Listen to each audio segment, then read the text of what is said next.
Welcome back muli mga kaibigan sa bagong muling mga balita na ating mapapakinggan at mapapanood dito sa channel ng Bayan, ang Bayang Pinas.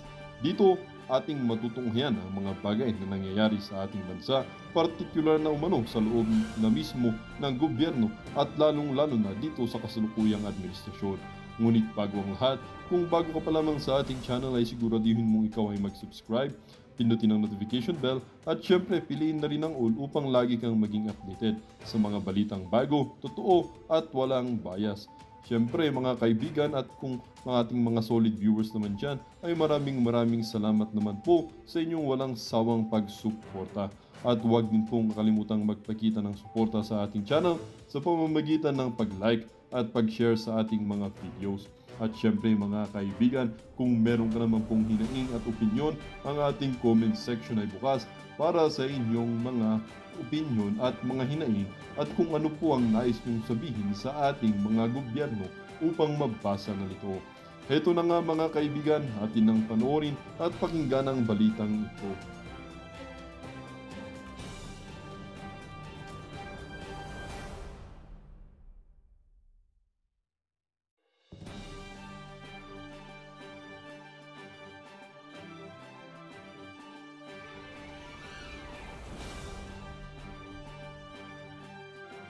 Mga ibang commander, talagang gigil na gigil.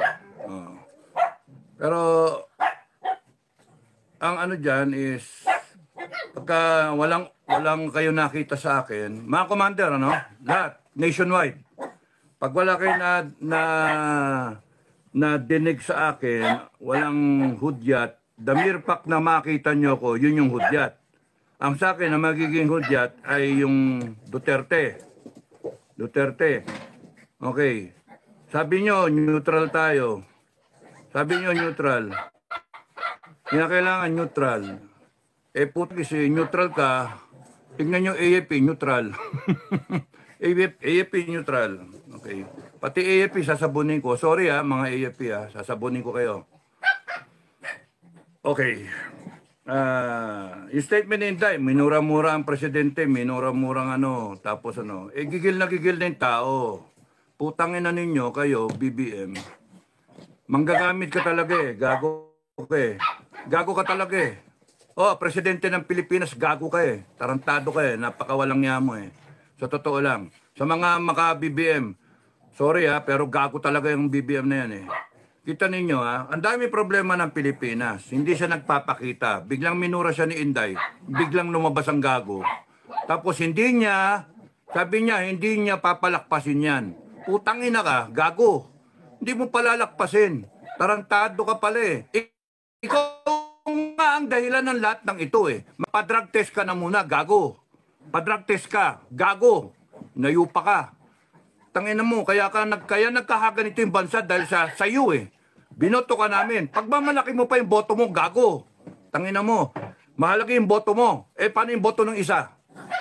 Boto ng vice president mo, mas maraming boto yon. Gago. Tangina mo. Sorry. Mga kapitbahay ko, Kainit ng ulo, kaya ayoko mag-vlog Umiinit ang ulo ko Magsasalita ka, hindi mo palalakpasin. Tarantado ka, pinalakpas mo yung baha. Ang daming namatay. Pinalakpas mo yung kongreso mong magnanakaw. Pinalakpas mo yung komunista dyan sa kongreso. Convicted na. Nagko-contempt ng mga inosenteng tao.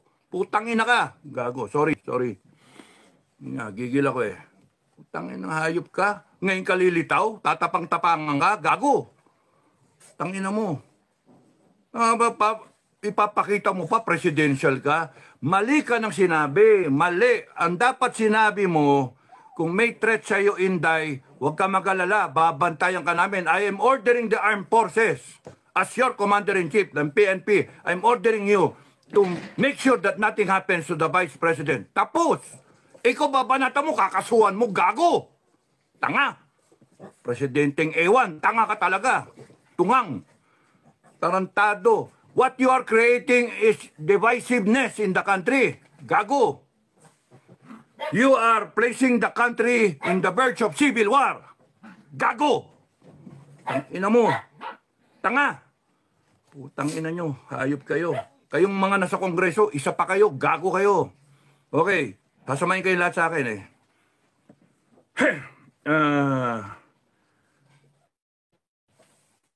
Ang ano na to, no?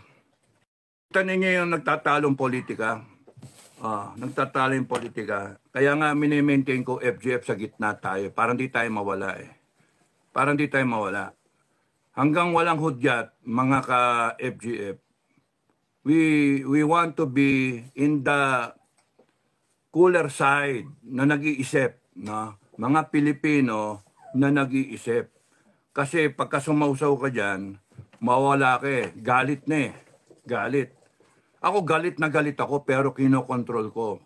Kung nadidinig yung usapan namin ni Bukay, ni Commander Metran, galit na galit ako. Kung nadidinig yung usapan ko sa ibang commander, galit na galit ako. Natatawa nga sila eh. Gigil na gigil ako eh. Pero kinokontrol. Kinokontrol namin, yung galit namin. That's courage. Courage is not just plain na tapang.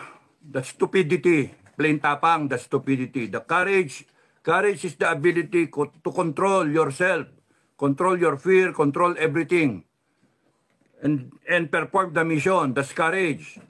Yung you do the right things, yung properly, hindi yung ganyan na, yan na. Putang inang yan. Magano na, magkalsada na tayo. Putang inang yan, gago. Magkakalsada ka, bakit? Galit ba kayo sa EDSA? Galit kayo sa EDSA. Galit kayo kay Mama Mary. Doon kayo magano, doon nyo dinay-direct yung tao. EDSA.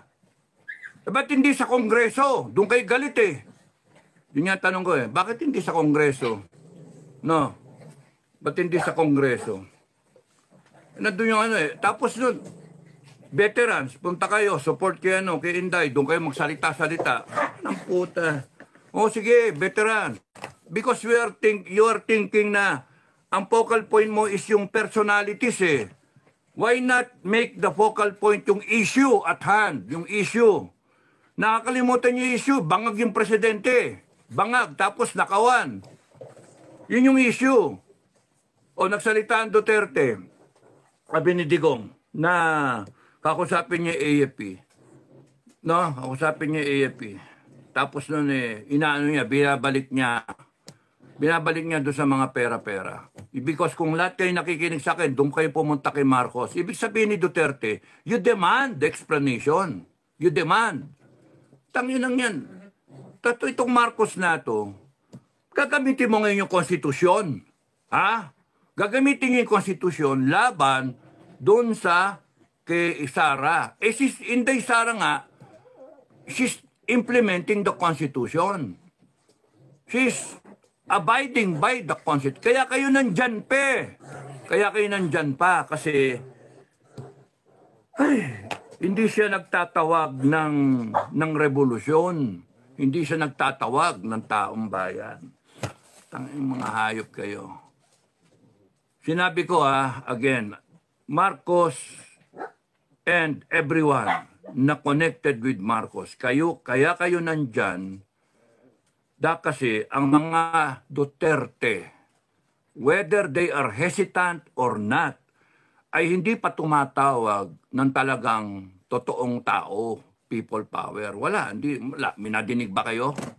Minadinig ba kayo? Lumabas na kayo sa kalsada at tapusin na natin to? Minadinig ba kayo? Ang nagtatawag lang, mga vlogger. No? Mga supporter ng vlogger. Mga nananawagan. Supporter na tayo, labas na tayo, labas na tayo. Hindi nyo nga, kaya nga nakakainis ang Pilipinas eh. Nakakainis. Dami ko na sinabi, nawala na ako. So una kay Inday, yung statement ni Inday, ano masama doon magalit yung tao? Gago kayo eh. Nagalit yung tao, ano ngayon? Tinatarantado niya yung tao niya. She's just being a leader. Between Marcos and Inday, mas leader tong Inday kaysa sa iyo Marcos. Ikaw Marcos, sinabi na sa iyo, BBM sinabi sa iyo, ang dapat dyan, pinatigil mo yung Congress sa contempt. Anong ginawa nyo? Dinagdagan nyo pa. Dinagdagan nyo pa ng araw. Tanga. Tanga. Tanga kayo. Bopol. O, tapos noon, sasabihin mo pa, hindi palalagpasin. Meron pa kayong pinachichismis, tinatakot nyo taong bayan. Huhuliin na si Inday. Ha? Huliin siya, isasapin na sa NBI. Pinapaimbisigan. Sige, kulong nyo. Pinakamaganda niya, kulong nyo. Kulong nyo si Inday. Tangina ninyo, hindi nyo kami matatakot. Kami mismo, sa FGF, hindi nyo kami matatakot. Mga gago kayo. Naghihintay lang yung grupo ko eh. Naghihintay lang. Tangina ninyo. Gago kayo. Tapos sa AFP, nabi ko na ba yun kay Marcos? Dapat ang sinabi mo, Marcos, huwag niyong gagalawin si Inday. Hindi mo ginaya si Duterte, no? You still respect tong tanga na to, kahit tanga, you still respect her because she is the vice president. She was elected by the people. Sabi ni Duterte yun kay Lenny. Ikaw, ha? Babanata mo ng hindi pwede kung kaya nilang i-threaten ng isang presidente, how much more ang malit na Pilipino. Gago! Kung kaya nilang nakawan ng ninanakawan nila yung wala talaga yung reasoning mo eh. Bobo ka talaga eh. Bangag ka eh. Binabasa mo pa eh. Hindi galing sa puso eh. Binabasa mo eh. Tarantado. Saan ka nakakita? Alam mo, binaboy mo yung Office of the President eh. Hindi ganyan ang tingin ko sa Office of the President. Taragis ka, hayop ka.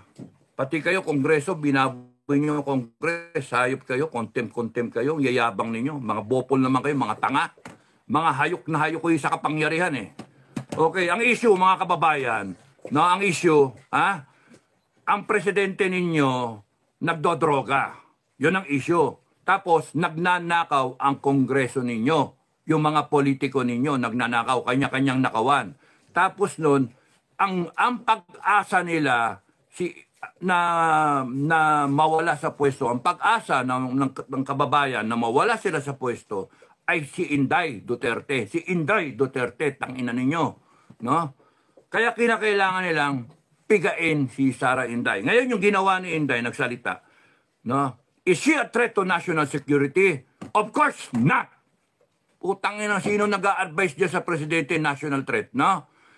Ang threat to national security is a president na nagdodroga. That is a threat to national security. Corruption is a threat to national security. Corruption, a threat to national security. Kasi pagka nagnanakaw ka, hindi umaabot sa mga kababayan natin ang dapat na serbisyo. Hindi nabibili ng armed forces yung kanyang dapat bili na equipment. Therefore, mahina yung armed forces. Kaya threat to national security. Hindi nagagawa ng gobyerno yung dapat niyang gawin in terms of services, in terms of delivery ng mga dapat basic needs.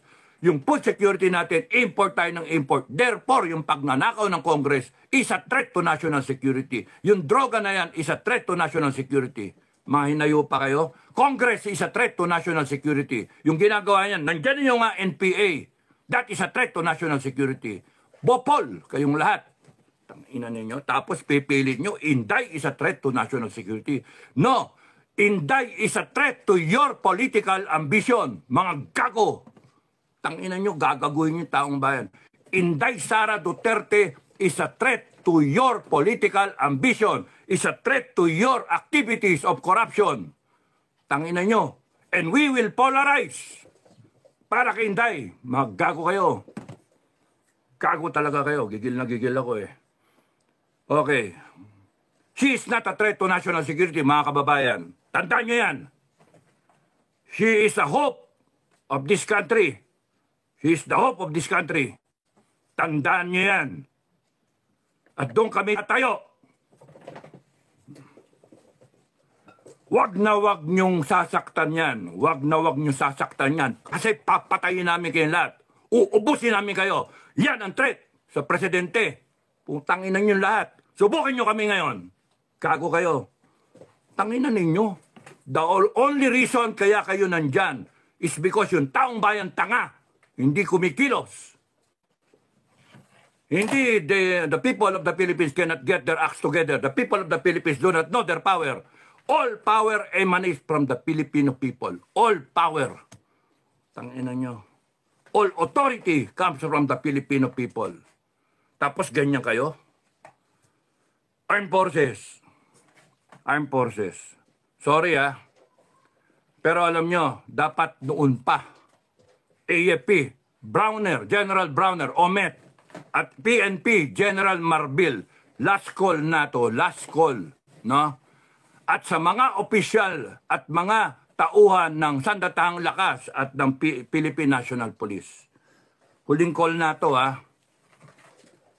Noon pa dapat kayo tumayo. Noon pa. Pinagbibigyan namin kayo pinapanood namin kayo Galing kami dyan sa loob Pinagbibigyan namin kayo. Parang isang dating Pangulo na sabihin na kakausapin niya ang AFP at magbibigay ng options. Hindi nyo ba nakikita na the president, the former president is becoming excuse me, yung mga aso tumapanik the president is being desperate already. Parang kakausapin yung mga junior officer, kakausapin yung mga bakit hindi na makausap? It is an admittance na the president, the former president believes na corrupted yung hierarchy ng armed forces. Kaya kinakailangan usapin ng mga junior. Putang ina. AFP last call, PNP last call. Every day na hindi kayo tumatayo para sa taong bayan, every day na hindi kayo tumatayo para sa taong bayan is a day closer to being a narco state or a communist state. Parehas, pagsamahin nyo na, narco-communist state. Every day that you tolerate, you are tolerating, every day that you are tolerating this wrongdoing in government, you are tolerating a president who is taking drugs. You are tolerating an addict president. You are tolerating a Congress na nagnanakaw, abusive of powers. You are tolerating. It means you are with them. You are not with the Filipino people. Kaya last call, armed forces. Makinig kayo sa akin. Nakaset up yung bansa natin para civil war. Kayong mga Pilipino, makinig kayo. Kayong mga madada ng mga Pilipino, makinig kayo. Putang ina, panay salita-salita, panay yabang Hindi nyo ba naisip na tayo magbabanggaan tayo lahat? Kaya AFP, PNP, pigilan nyo to. Pigilan nyo. Mawawalan kayo ng papel pagka hindi nyo ginawa yung papel ninyo. Ano yung papel ninyo? Papel ninyo ay you support and defend the Filipino people. You defend the Filipino people. You uphold the Constitution. Ang ginagawa nitong mga putang ng mga politikon to na tinotolerate ninyo, they are now using the Constitution. No? Binababula, ginagago kayo, ginagawa kayong tamukyo. Utusan lang kayo They are using the Constitution to quell the resistance brewing because this resistance ang totoong Pilipino. And you are becoming an instrument of these stupid people in government because you are tolerating them. Tangin yan.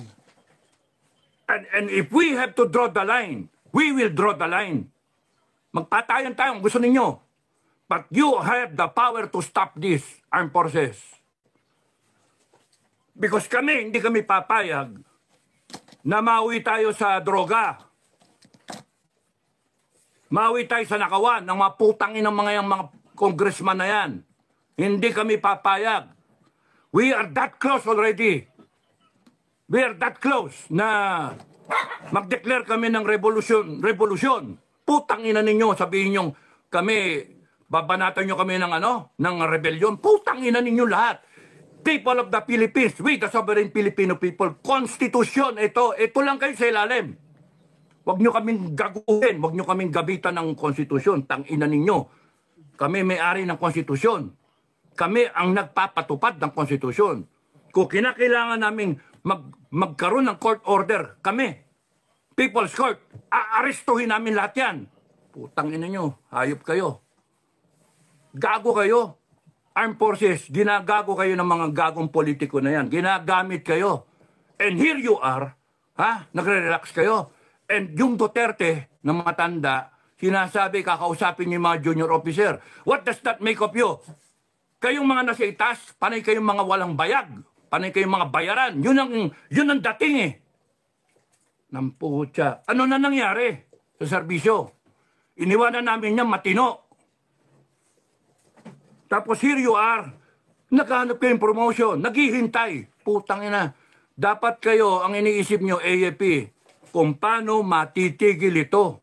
Simple, doon kayo sa tama. Ano ba yung tama? Tama lang yan. Tama ba yung nakawan? Tama ba yung may droga? You get the president to take a hair follicle drug test. That's the right thing to do. Huwag nyo nang hintayin ng taong bayan ang lulusob dyan sa Malacanang. Huwag nyo nang hintayin ang taong bayan ang magpapadrug test. Magkakalasog-lasog yung presidente na yan. Punta na threat to the national security, threat to the life of the president. Tarantado! The president is the threat to the future of this country. Putang ina nyo, hayop kayo. Ginagago nyo Pilipino. Nasaan na yung pera? AFP, kung nung pa kayo tumayo, mabebenta ba yung ginto? Mabebenta ba? Kung tumayo kayo, AFP. Matatransfer ba yung 89 billion nung PhilHealth? Ha? Nasaan yung Marley Kapan? 250 billion. Nasaan na? Tapos magagastos ba yung budget? Hindi pa tapos ang taon, ubos na yung budget, wala nang pera. Ano gagawin natin? Ano gagawin natin? Tangin na mo. Gago. Tangin ng presidente yan. O tapos magtatapang-tapangan ka ngayon, BBM. Ay, nako. At kayo mga kababayan, panay dakdak, ganyan. Tapos maninira pa yung iba dyan, mga DDS. Yung mga troll, putangin na nyo, hayop kayo mga troll, mamamatay kayo, sabi ko sa inyo. Pag umikot ang gulong, yari kayo. Unahin ko kayo, mga troll, tanginan nyo. Kahit kayo nasa ibang bansa, papupuntahan ko kayo ng mga, mga tauhan ko. Puta, yayariin kayo. Ang tatapang ninyo. Matanggap kayo ng pera. Barya-barya lang, ibebenta nyo yung bansa natin. Tanginan nyo. Mga kababayan, ang dyan, hindi ito pasikatan eh. Hindi ito palakasan ng boses eh. Ang pinaglalaban ninyo, yung future ng bansa ninyo. Yung future ng Pilipinas. Ninakawan na tayo na ninakawan eh. Putangin na itong Congress natin, tarantado. Akala mo lalaki ng boto, uupakan nila yung Vice Presidente, 32 million ang boto. Sila tigda 200,000 lang hanggang 300. Yung iba nga 100,000 lang ang boto. Yung iba dyan, party list lang eh. Anong karapatan ng mga tarantadong yan, na upakan ang Vice Presidente, upakan ng Presidente dati, si Duterte, at upakan ng mga government employee, Office of the Vice President. Anong karapatan nila? In aid of legislation? Putangin ang mga yan. AFP, tigil nyo na to. AFP, PNP, tigil nyo na to kasi kalaban nyo kami. Kalaban nyo kami. Taong bayan ang kalaban ninyo, hindi kayo mananalo. Kayo tumayo para sa taong bayan. At ipakita nyo tatayo kayo para sa taong bayan. Kasi pag ang taong bayan lumabas sa kalsada, lahat kami lalabas sa kalsada. One time, big time. Tatapusin namin to. Anong petsa ngayon? 26 ngayon. Magpahinga kayo mga kababayan. Mag one time, big time tayo. 29, lumabas tayo. Kinabukasan, araw ni Bonifacio. One time, big time.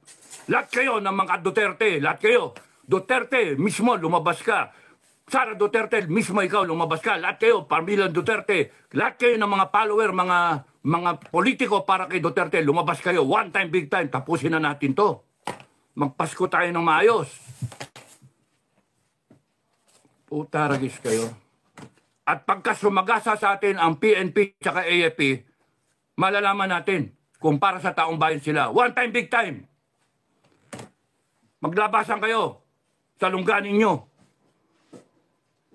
Paralyze ang buong bansa. Ayusin muna natin.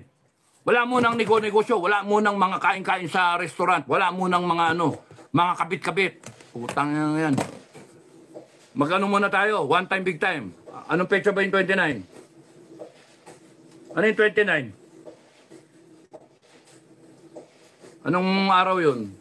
Ano ba ngayon? Wednesday, Tuesday, 26, 27, 28, 29, Biyernes. Oh, alamin ninyo kung saan kayo pupunta. Hindi, sa EDSA ba? Sa EDSA ba o sa Kongreso? Ako, type ko sa Kongreso eh. Gusto ko isara yung Kongreso na yan eh. Putangin ng mga yan. Panay, abusado. Kayong mga PNP, nahaharang, na? Kayong mga crowd control, ha? Kayong mga PNP na crowd control, magsuot kayo ng puti na ribbon, ha? Para ipakita ninyo, para kayo sa taong bayan. Polis ng taong bayan, ha? Polis ng Pilipino, hindi Philippine National Police. Bagoy na natin yung pangalan. No? Polis ng Pilipino. Puta lang yan. Bagoy na natin. Pagka nakitang nakaputi kayo, hindi kayo sasaktan ng taong bayan. Hindi kayo, protektahan pa ninyo yung taong bayan. Pero yung tumanggap kayo ng order at gawin ninyo, titirgasin nyo yung mga tao. Nako, yari kayo sa amin. Yayariin namin kayo. Gusto nyo ng gulo. Hindi kami nagdadala ng gulo. Kayo nagdala ng gulo. AFP, PNP. Kasi hindi kayo tumatayo. Sabi ko nga, every day na hindi kayo tumatayo, you are bringing us closer to a narco state. To a state of communism. Tingnan niyo ginagawa sa Congress. Convicted. Ang putang inang yan. Convicted. Nagko-contempt ng isang Pilipino na walang kamalay-malay. Tang inang yan. At in the premise na they're investigating 125 million na OBP na confidential fund. Confidential nga, gago. Tang ina niyo. Tapos yung billion-billion sa presidente, hindi niyo imbestigahan. What kind of legislation will you get out of investigating the OBP na 125 million confidential fund which happened in 2022, 2024 na, 2025 budget na pinag-uusapan. Tangina nyo. Tapos nun, pipilit ninyo imbestigahan yung isang single agency. Imbestigahin nyo dapat lahat ng agency na may confidential fund, starting with the Office of the President. Taragis kayo. Ginagamit yung mga posisyon ninyo, ginagamit yung agency ninyo, binaboy nyo eh. Sobra-sobra kayong ng power. Inisita na ako ng asawa ko, mamainit daw ulo ko.